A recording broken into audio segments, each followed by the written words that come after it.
Welcome to PhotoActive, a podcast about photography and the Apple ecosystem. I'm Kirk McElhearn. I'm Jeff Carlson. You can find show notes, including any photos we discuss in this episode, at photoactive.co. That's photoactive.co. We couldn't afford the M. So, in last week's episode, I went on a road trip and interviewed Michael Kenna, literally one of my favorite photographers, his amazing black and white minimalist photos and landscapes. And it made me think a lot more about my own photography. No, I'm not going to try and be as good as Michael Kenna. But it you should made certainly me think, try. I'll try. I will try. I certainly will. But I won't get there. I don't think. I don't have... I won't get there. I don't think. One thing about being that kind of landscape photographer is you have to travel a lot. And I don't travel a lot. Well, that's true. That's true. But here, I'm going to be your little angel on your shoulder that says, you don't want to be Michael Kenna. You want to be Kirk McElhearn. Yes. Okay. But here's the thing. Okay. A lot of people, creative people, think that it's a good idea to emulate someone at some point to understand the technique and then move on from there. Excellent point. Yes. I'll put a link in the show notes. In fact, I've started writing a series of articles about Michael Kenna's composition, and I wrote an article on my website last week about how he uses leading lines, because it's an element that's very common in his photography. Particularly, we talked about one of the photos in the interview. We'll remind everyone in the show notes. So anyway, it's useful to learn what other artists do to emulate it and then to break out on your own. Again, I don't like the word artist because I'm nothing like that. But this made me think a lot more about my photography and about not just what I'm shooting, but what I'm doing with it afterwards. And I've mentioned many times on the podcast, I do most of my photo editing in Apple Photos because it's good enough for me. But listening to Michael Kenna talk about how much time he spends in the darkroom printing photos and how carefully he prints them made me think, you know what? Maybe there is something to that photo editing after all. I think there definitely is. Well, let's break this into a couple different things. I think in one case, there's editing where you want to touch up something or you want to fix something, right? You take a shot, it's a little bit overexposed or underexposed, and you can compensate for that. But then I think more of Michael Kenna's work and his darkroom work is more the sense of he has a vision and he is bringing out a vision artistically, in his case, doing the black and white processing on a shot that's already artistic in the sense that he, deliberately is doing super long exposures and going for that dreamy look. Well, they're not all long exposures, but many of them are. Right. And so a lot of the editing that I find myself doing is more in the former category, which is I've shot something, I know that it's a little underexposed, but I didn't want to blow out the highlights, for example. And so I'm going to go in and I'm going to boost the shadows, or I'm going to add a little color saturation to a sunset to kind of make it pop a little bit more. And I guess that kind of counts as, realizing a vision, quote unquote. It is. Yeah. I would say that when you're talking about correcting things, it's retouching, it's cloning out something, it's maybe fixing the white balance. That's the correction. Once you get past that, then it is a creative process. And so what Michael Kenna does in the darkroom is he does dodging and burning. And what that means is that you either use a piece of paper to block part of the print as the light comes down. You're exposing prints on paper for a couple of minutes. So you can block some of the light, or you can use a paper with a hole in it over certain areas to make more light come in. And this obviously changes the way the pictures are exposed. And if you look at a lot of his photos, many of them seem to have vignettes or bits where the sky is dark in a sort of a curved form. And all of that is things that's done in the darkroom. These aren't things that just come out of his Hasselblad magically like that. So my conundrum was to choose the photos that I like the most and to try and give them a common look. When I shoot black and white, which is what I really like most, sometimes it's high contrast, sometimes it's not too high contrast. And I was thinking there has to be some more uniformity in what I'm doing. When I shoot photos in cats, obviously it's different. It's not the same. I do like shooting macro photos. So I would say if there's uniformity, it's in that in-your-face close-up, not necessarily showing an entire flower, but getting in really close. But in the black and white, I wanted to figure out a way to make my photos hang together a little bit better, to not just look like a random selection of photos. Oh, that's super easy. You just use an Instagram filter. Done. Right. Okay, everybody. That's it for this episode. Thank you very much. Well, you can use an Instagram filter, or you can use filters in all sorts of apps. We're going to use Lightroom as the first example.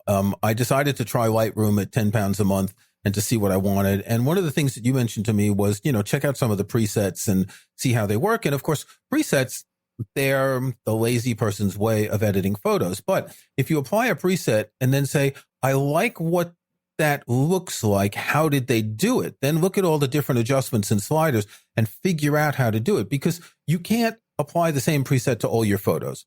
You could, for example, if you're, shooting a wedding outdoors, the light is consistent all throughout, and you've got 1,000 photos, you could apply the same preset because you're going to have the same conditions. But once conditions change, you can't. I'll also point out that Lightroom has profiles, which are different than presets. They give you the same idea in that you can change the look of your photo. But what's different about profiles, and one reason why I find myself using them more often, is that you can, say, give a monochrome look, but it doesn't change any of the sliders. And so then you can build on top of that. There's a good set of profiles for our Fuji cameras. One of them includes Acros, which will give you a nice black and white look, and then you can build on that. So just want to make that difference, because I think just in general, things are trending a little bit away from presets. Presets are the way to automate something. Like you said, you have a shoot, you can make a preset and apply this to all the different shots. Whereas profiles and also LUTs, lookup tables, color lookup tables, that's also becoming more prevalent, will also give you different looks to work with. Yeah, so Lightroom does have what Fuji calls the film simulations. And it's one of the things I like most about the Fujifilm camera is that I can drop into Velvia to get something highly saturated, or I can go into Acros to get black and white. But more and more, I'm going back to the raw files. I'm getting my vision with those colors or black and white conversions, but I'm saying it's just not quite right. So I need to do it myself. Anyway, I decided I wanted to look into editing, and Lightroom at 10 quid a month is, it's just a bit of a problem. I'm going to give a quick list of the other apps that we're going to discuss. We're not going to discuss them all. We're going to talk about the idea of using an additional photo editing app. So I'm starting with Apple Photos as the basic app. And what's really practical is the Apple Photos library. And that's what, to me, is holding me into that ecosystem. There's also Affinity Photo, Luminar, Pixelmator Pro. There's Capture One, Alien Skin Exposure, Pictorial, Pictorial, ON1 Photo Raw, and Raw Power by Gentleman Coders. We had Nick Bott on a few episodes ago. Nick wrote an article for Tidbits recently, how non-destructive editing works with photos. And non-destructive editing is essential because with all of these apps, you want to be able to work on your file, whether it's RAW or JPEG, but be able to go back to that original file if you don't like what happened. Now, this is pretty much always the case with RAW files, isn't it? Yeah, exactly. The raw file is just the sensor data. It hasn't been interpolated at all by the camera. And so that's why oftentimes in all of these programs, when you open a raw file, there's some sort of a delay because the program has to generate a JPEG from that data. Now, in some cases, that gets done when you import it. Sometimes, like in Photoshop, it opens the separate Adobe Camera Raw window. But that has to be done every time because it's just reading ones and zeros and values. Like it's all math right there. Right. On the other hand, if you import JPEGs into a photo editing app, you still want it to be non-destructive. So you can go back to that original JPEG that you imported in case you don't like the changes you made. And we're not talking about just pressing Command Z undo. We're talking about a week later when you reopen the photo to be able to revert to original or whatever each app calls it. That's the key point. Sometimes you'll have an app that will save the history so you can actually step back through and say, wow, I need to really change the exposure here, but not affect my color saturation. That article by Nick in Tidbits is a great example to show how Photos does it, which is basically Photos will make the edit and then you can just revert back to the original and start over. Yeah, it is a bit limited won't necessarily save all that. Yeah. Or what you can do is you can export the original and import it again as a new photo and potentially try and match what you've done on a previous one with the difference of, say, exposure, highlight, shadows, or whatever. Yeah. And in a lot of other applications, there are options to either make virtual copies or actual copies. So you duplicate something and then you can work side by side to see what you did before, or, give it a completely different look. Yeah. So I do that with photos sometimes. I'll import a raw image and I'll work on it in color, but then I'll duplicate it and work on it in black and white so I can see which one I prefer. Yeah. Okay, so out of this list, the first three that came to mind after Lightroom, and Lightroom, the problem for me is the Adobe Industrial Complex, paying every month and dealing just with all the Adobe issues. It's like, Adobe just has, every time I hear Adobe, I think Flash Player and malware, and you have to update your Flash Player again. The most interesting thing about this discussion to me is that I don't think we would be talking about a lot of these others if it wasn't for Adobe. And not just because Adobe has been like the big gorilla with Photoshop, with Lightroom. Lightroom kind of kicked Aperture into the curb, but this whole move toward subscriptions. I've written about a few of these other programs and about Lightroom for DP Review. And what's interesting about dpreview.com, it has a very active commenter community. And I say that in the best possible way. It also means that there's some just really, really enthusiastic, sometimes rude, sometimes fanatical, opinionated people on there. But it's funny that anytime Adobe comes up, this becomes an issue because people are like, I'm never giving Adobe another cent because they don't let me own my software, blah, blah, blah. I honestly thought that after Adobe started implementing these subscriptions, I thought there'd be like a year or so where people would grumble, but they're still good tools. They're still going to use them and they'll just sort of accept them and move on. And I honestly think that the reason that we have all these others, Pictorial, Alien Skin Exposure, like all these that you just mentioned, is in large part because of Adobe adopting this model. In fact, Luminar, Alien Skin Exposure, Pictorial, I'm sure some of the others, part of their main marketing message is this is a good tool and you can pay once for it and you won't have to pay anything until we do another major revision. And it's specifically addressed at this subscription issue. So I'm curious, Kirk, is it just because the subscription and you just didn't want to keep paying for it, or? That's a large part of it. I find Lightroom to be quite complicated, and I didn't even start messing with Photoshop. I find the learning curve to be extremely steep. I don't find it to be incredibly user-friendly. But once I got to the end of the 2-week free trial, I said, I just don't want to commit to this. It's just, I didn't feel comfortable with it. Which Lightroom did you do? Classic. The classic. Okay. The good one. Okay. Because the other one doesn't do enough for what I need. Well, see, all right. I'm going to push back slightly, not just because I've written a book about it, but because I actually use Lightroom CC, which is now called Lightroom. They keep messing with the naming. So there's Lightroom and there's Classic. So I've actually been using Lightroom since it came out. That's my main editor and my main library. And I actually like it. And I think it addresses some of those things that you mentioned in terms of complexity. Adobe very deliberately, I don't want to say dumbed down, although I just did. Yes. They deliberately designed it to be more friendly because, you're right. Classic is intimidating, and for good reason. Classic does a lot. I mean, there's a lot of power. There's a lot of feature. I think most of the core features in Lightroom Classic are also there in the regular Lightroom, and they're adding features. You can do panoramas and HDR now, but that said, I totally understand what you mean. It's like walking into a big crowded party and you don't know anybody. Like you have to get familiar with the room. You have to figure out how things work. You have to find out which side of the bar do you start at.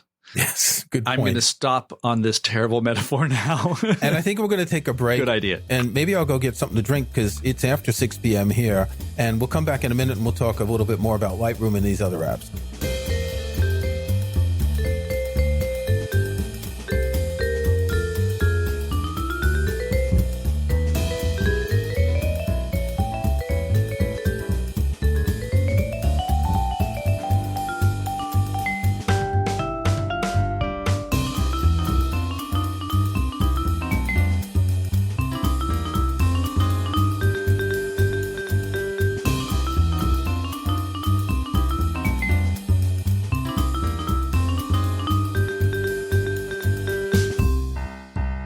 one reason I think that Lightroom kind of irked me was that I do want to keep my library in Apple Photos. And here's my thought, that I would do most of my editing in Apple Photos, and then I would move into another app to do things that Apple Photos couldn't do. Or if I found that Apple Photos just wasn't right for a specific photo, I would edit the photo there, export a JPEG, and put it into Photos. So I've got it in my library. It's in the cloud. I can access it, and I can manage my photos like that.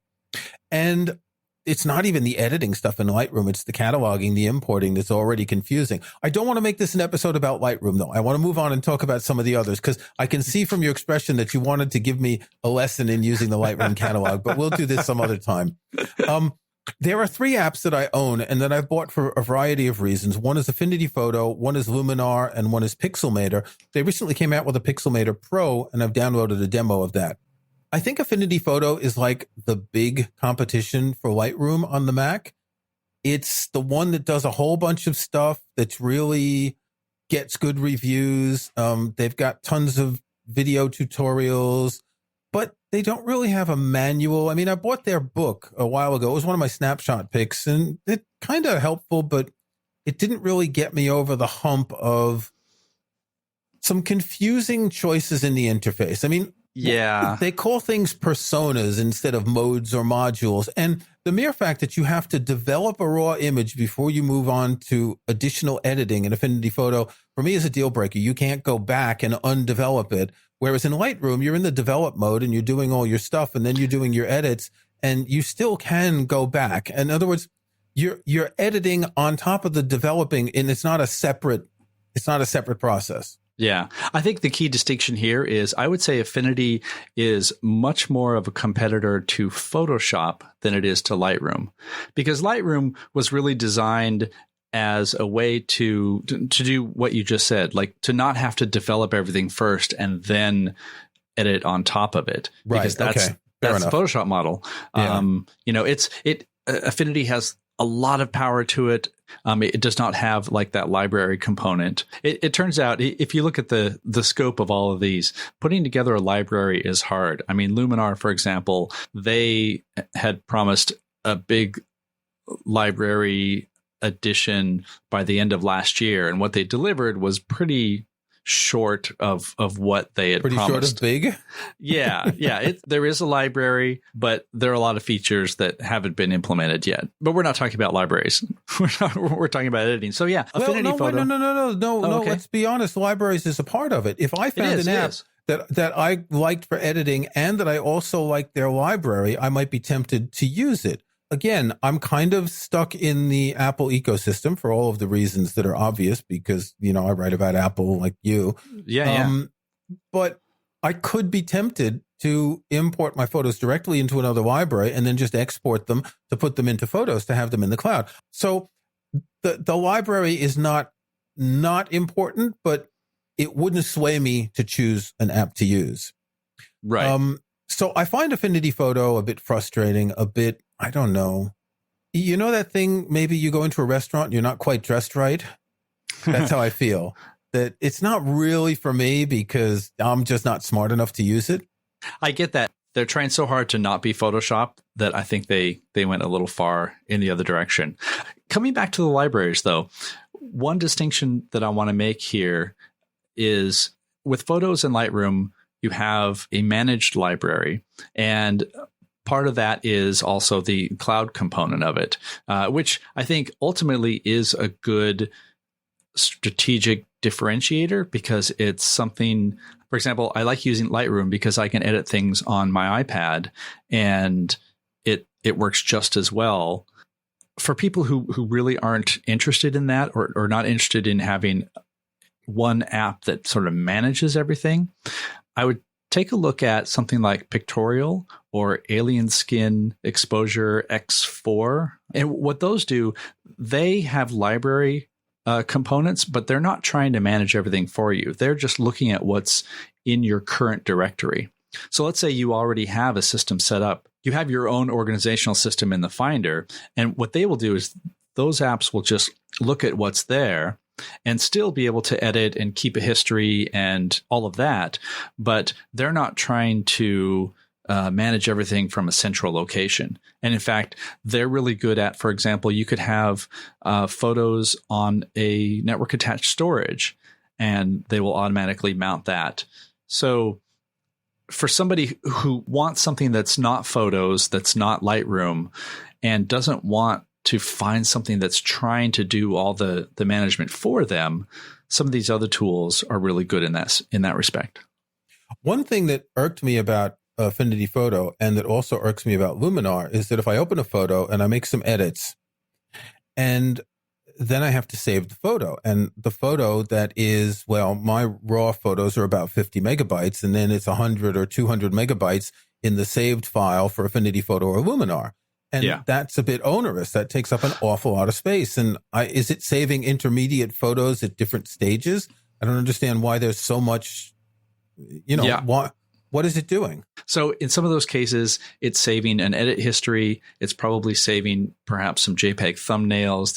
There's a lot there because it's making that assumption that you're just going to go to that file. The most recent version of Luminar by itself, Luminar 3, doesn't do that anymore because it has that library module.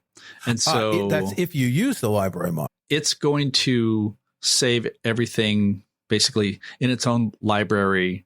Even if you're not using libraries to manage, you're opening things, it's tracking where the file is, it's saving your edits to its library, and then when you export, it'll create a finished file.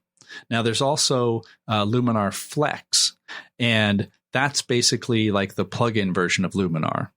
It's worth pointing out that with Apple's photo editing extensions, some of these apps will also work. So I'm opening a photo in Photos here, and since I have Affinity Photo installed, it gives me a number of options in the extension menu. It gives me Affinity Develop, Affinity Haze Removal, Liquify, Miniature, Monochrome Retouch, and Edit in Affinity Photo. I can also access Luminar 3 here. I cannot, however, access Pixelmator Pro, but I was told that this will be in the next update of Pixelmator Pro. There are certainly other apps that are available like this, though I don't have them installed. The editing extensions thing is interesting, but when you go into another app and do your edits and then bring it back into Photos, well, you can't step back from those edits unless you go back to the original. So ideally, you'd want to make a duplicate in Photos before you move into that editing mode. In some cases, Pictorial and Alien Skin Exposure, they have different ways of saving the metadata. So for example, with Exposure X4, it's this very clever thing where they are saving all of that information, all the editing information in your history gets saved into a special sidecar metadata file that gets written to the same directory as your image. And so you don't necessarily need to duplicate the image and jump back, because even though you don't have a centrally managed library, you can still go back in and access your edit history even as a plugin, which is kind of clever. As long as you maintain that file in the right folder. Yes. Okay. So then I guess that's not that much different from having a file that's in, because these files that these apps save are actually packages. They're kind of folders with a special extension. They contain the original files plus other information. Some of them, not all of them. Not if it's not a sidecar file, right? Yeah. Yeah, see, this gets confusing. Part of this is, I would say for what you're doing, just abandon Affinity Photo. It has a lot of power, but I think it's more confusing than you need, especially when you're talking about having to like save a file in its own format. I would much rather go with something that has a sidecar file. Right. Okay. So the three apps that I started looking at were Affinity Photo, Luminar, and Pixelmator Pro, and they all have that individual saving. Luminar just kind of irks me by just like on the one hand, it's pretty good the way the basic adjustments are, but then you add filters and you have all these filters of things like AI sky enhancer, which actually is pretty cool. It is dramatic and fog and golden hour. But yeah, some of them are pretty cool. And that's what's kind of, it's like on the one hand, I kind of like that because it simplifies the kind of things that would be more complicated in Photoshop. Yes. But on the other hand, there's something a bit cheap about the way it looks. I know exactly what you mean. And full disclosure, I'm in the middle of writing a book about Luminar for Rocky Nook. Yeah. And part of this we should have you on the show when you finish your book. We should. We'll see if I'm available. So what's neat about Luminar, and I think it also hampers them a little bit, is they're trying to appeal to everybody. And yes, every application wants to appeal to everybody in some way. But so you mentioned these filters. So for people who haven't used Luminar, what Luminar does is rather than just having like a basic tone set of controls where you do brightness and contrast and whites and blacks and all that, what you do is you apply filters that do specific things. So, well, they do have that basic stuff. They do have the basic stuff, but they also have the basic stuff. They have like several versions of the basic stuff. Yeah, that's so confusing. there's like a develop filter that has those basics, but then there's also a brightness contrast filter, and you could apply more than one brightness and contrast filter. So it's like there's a lot of flexibility. In fact, too much flexibility, especially if you're not yet in the groove of how it wants to work. And so you sort of end up with that Lightroom Classic problem where you're like, there's so much here. How do I know if I should use this develop filter versus brightness contrast? Should I use white balance or should I use the color panel? Like those sorts of things. There's a lot of power there and it does some really cool stuff, but it's also a bit cluttered. Okay, so one thing I like about Luminar, and this is influenced by seeing Michael Kenna's prints. He has a very slight sepia tone in his prints, very slight. You can use the Luminar split toning filter. I've set the hue to about 38, which is a light orange. I've set the saturation to anywhere between 4 and 12, depending on the photo. And what I like is it gives my photos a body that doesn't look cold, like black and white can look cold. It has a tiny bit of warmth, and it's really easy to do. With other apps, adding that kind of sepia tone is much more complicated. And this is split toning, where it applies to the highlights or the shadows. Generally, if you're going to sepia tone something, you don't really want it in the shadows because it's not going to show up. And a lot of times the sepia toning is so heavy-handed that it just looks like it's trying to Look at Apple's sepia. Yeah. It's like way too much. So having that subtlety is definitely a good thing. Plus, Skylum, the company that used to be MacFun, they used to have a tool called Tonality that was really good just for doing black and whites. And I think some of that, I don't know if all of that has made its way into Luminar. It hasn't, but it was one of my snapshot picks a couple of weeks ago. That's right. You can download the presets to import them into Luminar. Mm-hmm. You do have a lot of interesting black and white choices, which is something I know you're looking for. Well, in particular, because I really want to shoot black and white. It's just worth saying one thing that's a little bit humorous. You know, Apple's sepia toning, you were saying it's heavy-handed. A few days after the Michael Kenna interview, we'd been emailing back and forth, and he sent me a photo he took in the darkroom with his iPhone with the sepia filter on. And I thought that was kind of funny because it's just way too much sepia. You know, he wasn't spending time to edit the photo. It was just like, hey, I'm doing, I'm making prints of this. Here's what it looks like. But that he does it in black and white with sepia tone on his iPhone is kind of funny. But it is too much. It looks wrong. Yeah. Okay, this has been going on for a long time. Let's just quickly walk through the other apps. You know them better than me. Capture One. I believe Capture One, is that the one that's camera specific? So they have a Fujifilm specific app. Capture One will work with just about anything, but they also have a version that's been tailored for Fuji cameras. The software, I believe, came out of needing to support some like big high format or medium format, basically big super expensive cameras that are made for studio work. So like Phase One, which are very expensive professional media format. Same company, actually. Phase One owns them, or maybe Phase One bought Capture One. I can't remember. But basically it was really designed for like studio work, and then they expanded out. I reviewed an older version for Macworld a while ago. I'll put in the show notes. That's a really good application, and I know that people who use Fuji cameras tend to like the way it processes Fuji RAWs.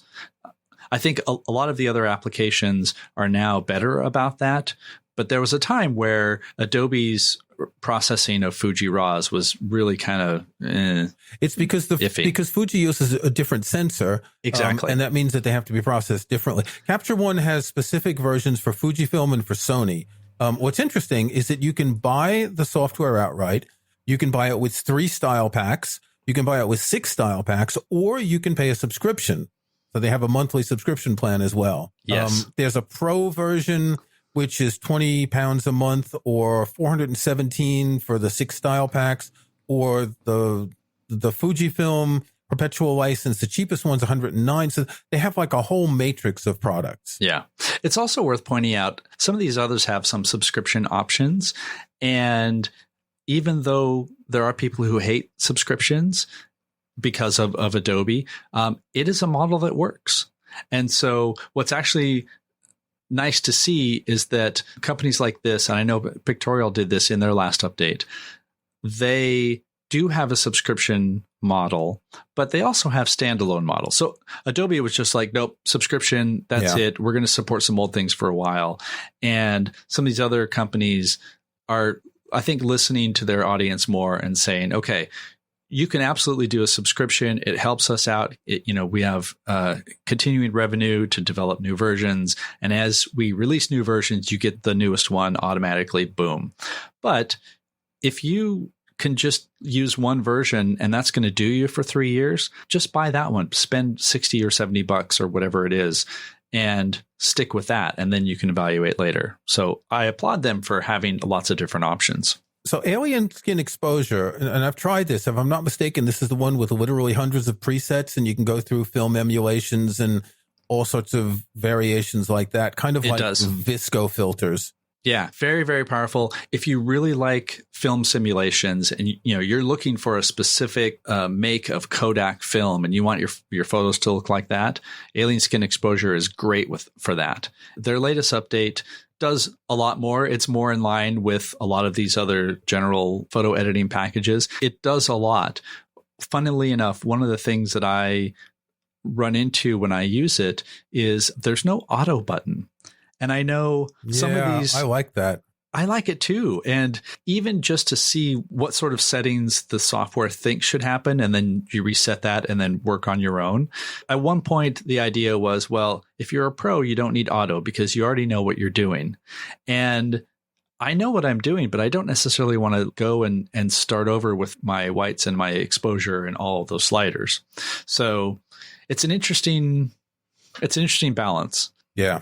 ON1 Photo Raw, I'm looking at it now. It's kind of interesting because they have a full version, an upgrade version, and then they have a subscription version, which includes the ON1 Skills Course Bundle, which I assume is just video tutorials. Yeah. And then at the bottom of the page, our commitment to you, no subscription. When you purchase ON1 Photo Raw, you receive a perpetual license, but they're selling a subscription to the training. I think ON1 came out with this as a Lightroom competitor, and they have sort of been playing catch up. And I will admit, I've not used the recent version, but I do know some photographers who love it. And again, they like it because it is something that's not Adobe, but still gives them a lot of the same features and power. So Raw Power, Nick Bott was on here and he talked about that. It's really a great app, but I don't feel entirely comfortable with it. It feels to me like the app for me in a year or two when I've learned more about photo editing. It doesn't seem as easy to access like Luminar. You want a filter and it does this, and in most cases the filters work. That's a really good way of putting that. I think in a year when you become more of a power editor, because it is raw power, it's really designed to go above and beyond photos. Yeah. And a lot of it is the same as photos or similar to photos, but it's true that it makes me kind of feel like, you can't do anything wrong. You can always undo something, but I've just not felt comfortable with it. And you've talked a lot about Pictorial, which I've never tried. And I'm looking at it here and it looks like it's probably similar to other apps in the way they all really offer the same tools. Oh, they have a subscription, $4.99 a month. There you go. Yeah. You can get a free version, 2 local adjustments per image, or $4.99 a month for their premium version. So they've gone the subscription route, but at half the price of Adobe. That's an excellent point where a lot of these, they really do a lot of the same things. Look at it not from the software side, but from the image side. There are things that you want to do. You want to do tonal adjustments and color and all of that. And so when you're evaluating all these, and I believe all of these have some sort of evaluative test drive, demo versions, definitely take them for a spin. But you really do want to find something that you're comfortable using, something that you're not going to feel like you're completely lost. I think if you were jumping from photos to one of these immediately, and you might feel a little lost with all of them, but there are definitely some that you're just gonna grok more, whether it's interface or the types of edits you get out of it, you'll definitely find a preference. In some ways, Luminar has training wheels because they have all of these filters that can help you say, oh, hey, interesting, polarizing filter. Let's see how that looks. Most of the other apps don't. They might have these filters and presets, and you click them and you see what happens and you work from there. But Luminar kind of gives you the best of both, that you can either do things manually or add these filters. Yeah. I just don't feel comfortable with that app, though. It just seems like there's something wrong with it. I mean, nothing against the people making Luminar, but it seems like somehow it's just a bit too, I don't know, just not serious. I will say that it actually does a lot more than you think it does. Yeah. Which I think. And there's so much, it's hard to find what it does. Yes. As a quick example, some of these applications let you work in layers. Okay. Yeah. So like Lightroom does not. Lightroom, the idea is you're just going to edit the image, and, it's like for simplicity's sake, that's nice. But sometimes you want different layers. You want to have things that you can build on, especially if you have like maybe a Photoshop background. But layers add a completely different level of complexity. And in Luminar, layers can be super powerful, but they can also be super confusing. And in Affinity Photo, you have to use layers for certain of the adjustments. And I find that really confusing. Yeah. Okay, let's move on because this has been really long. It's a lot longer than we really need to. It's time for snapshots, isn't it? I think it's time for snapshots, yes. My snapshot is 2 different apps for the iPhone based on a recent experience. I went camping and I wanted to catch the sunset. And so I pulled out TPE, the photographer's ephemeris, which the company has sponsored past episodes, and we've talked about it before. And I was using that to look at where the sun was going to be and what direction it was going to come from for the sunset. And a friend of mine who is not even a photographer, he just likes AR stuff. He said, well, why don't you do the AR mode? And I was like, the what? So TPE has this AR mode, augmented reality, which when you turn it on, it turns on the camera. So you're seeing your scene, but then it will superimpose the sun where it's going to be at the certain time. So rather than standing looking at a top-down map and you're trying to figure out exactly where the sun's going to be coming, like you can just move your phone around and see exactly where the sun is going to be at that time. I felt very embarrassed that I didn't know that because I've been using this app for years. But sometimes you need to explore the apps. And then related to that is an app called Peak Visor. And it's also an AR app. And what it does is it knows where you are, obviously because of GPS. And what you do is you line it up with mountain peaks that are on the horizon, and it will tell you what those peaks are. And I love that because I can never remember. I know where Mount Rainier is because it's really big and really distinctive, but other mountain ranges, I have no idea. And so it's nice to have that, take a snapshot and be able to say, oh, okay, this is a sunset at, Mount Squishy or whatever it is. I like Mount Squishy. I've been there. So TPE revisited and Peak Visor. Kirk, what are your snapshots today? Well, I'm going to have 2 snapshots since you had 2. I bought a new camera last week. Oh? Yes, I'm going to hold it up for you. It's a Holga. Is that even a camera or is that a toy? It's a toy camera. It's a Holga. Again, it's after Holga, talking with Michael Holga. Kenna and seeing his Holga photos, and he's done a whole book of Holga photos. I picked that as a snapshot sometime last year. I figured £30 for a camera. It will take pictures. It's lo-fi. There's a certain... there's something about that lo-fi, about the imperfection. Michael Kenna said, I think he has a dozen of them, and he would, he would like the way that they were all different. So I figured I will get back into film. And my second choice is a bunch of Ilford HP5 120 medium format film, which I got in the mail today. And I will put that into my Holga, and I will take some film pictures and see what happens. Wow. I am only recently acquainted with Holgas, even though I think everybody in the world knows what a Holga is.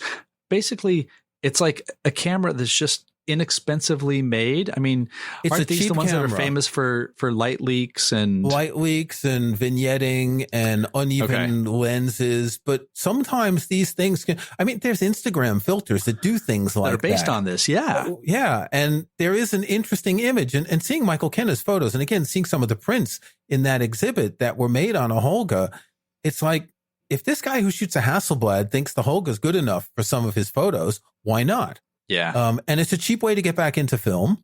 I've actually never shot 120 film. I've shot 35 millimeter or 110. 120 is 2.25 inch square medium format. 35 millimeters, like half the size of 120. Yeah. So I'm looking forward to walking around, and it's like, I'm going to have to get into that mindset where, okay, do I really want to take this picture? Because at 5 pounds a roll of film and another 6 pounds to process, we're talking about £1 per picture between the film and the processing just for negatives. That means you're going to think twice before you take a picture, which might not be a bad thing. Can't you just get a USB-C adapter? Put the film I tried to get that one, but mine doesn't have a USB port. So. Oh, okay. All right. And I could actually do the development of the film myself. Developing negatives, black and white negatives, is not complicated. You don't even need a dark room. You need I don't know what they call that bag that you put things in that's dark, and you just do it without looking. You put the film onto a spool, you put it into a can, you pour the chemicals. But I've got allergies. I don't want to mess with chemicals. I'm looking forward to some scans of your Holgas later. I actually bought a new scanner. I bought a new scanner because I wanted a better. I just had a cheap scanner, and I bought one that can scan negatives as well.